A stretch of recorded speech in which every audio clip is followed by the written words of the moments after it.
So it was my first pregnancy, and we went for an ultrasound, and they discovered that his right leg was missing from below the knee.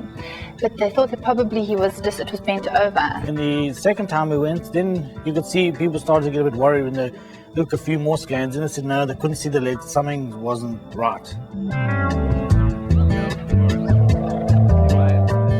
We have two little boys, Connor and Ryan. Connor is 5 and Ryan is 4. And my husband and I are originally from South Africa, and we moved to California 9 years ago, and we've just now relocated to Oklahoma to find a home and make a life for ourselves.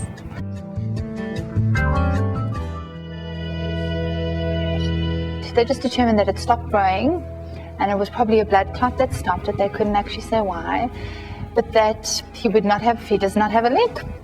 It's when we first found out about it, we were very, obviously very upset, and we didn't know which way to turn, because prosthetics is the side that, we knew nothing about. It's a world that is not touched by many people.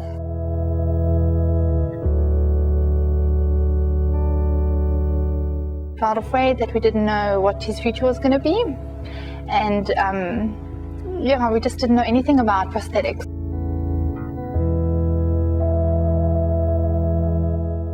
Well, the Karows were brought to our attention about 3 years ago from a process out in California. Said we've got a young boy that the family doesn't have insurance. And at that point we started working with them, and we were committed to making sure he had legs until he was 18 to 21 years old. And a lot of people at the benefit have made that commitment very easy for us to fulfill.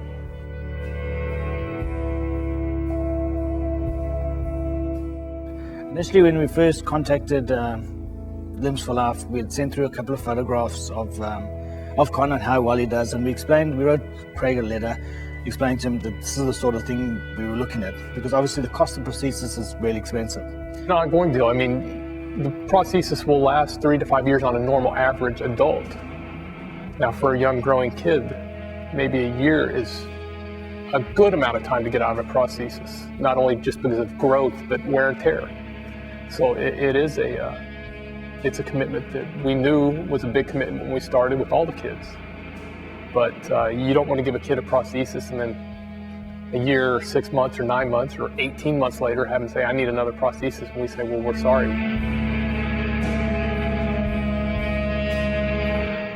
One prosthesis fits for a year, and then they replace it because of his growth. He's growing so much every day. And not only that, every month we have to go and have it lengthened and things adjusted, and as he breaks things, we have to have them replaced. So we've discovered it's an ongoing thing.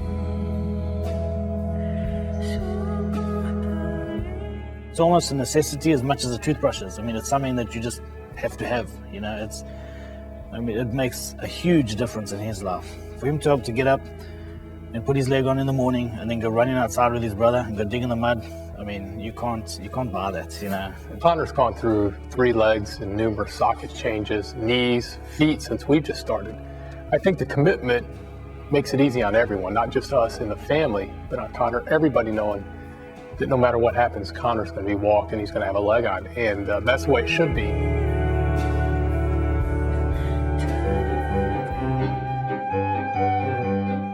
He's very independent.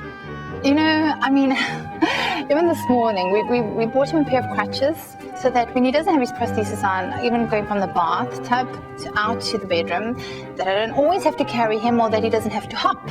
But out Connor jumps and hops off. And even this morning, he was hopping around, and I said, Connor, get your crutches. Connor has never known any different. He will never slow down. So his lifestyle never will change. Now for other people, you do have to do a little bit of a lifestyle change. But Connor's a great example of not letting something like this change your lifestyle. He'll get up in the morning, his prosthetic we generally put on pretty quickly, and he wears it the whole day. But he'll get up, he would get ready, he's just started preschool, go to preschool for a couple of hours, and then come back home, go play outside, race on his scooter, learn to ride his bicycle now, and that sort of thing. So at least there's hope and there's help, at Limbs for Life. So it's so big. You can't even put it into words. I mean, how do I sit here and put into words how much they help and how what a relief it is that there's that help and how much they're touching people's lives. I mean, it's a big deal, and you don't think about that when you don't need it, but when you do, sure, you realize it's such a big deal. So Limbs for Life offers hope and opportunity, definitely, and we're sure, again, appreciate it.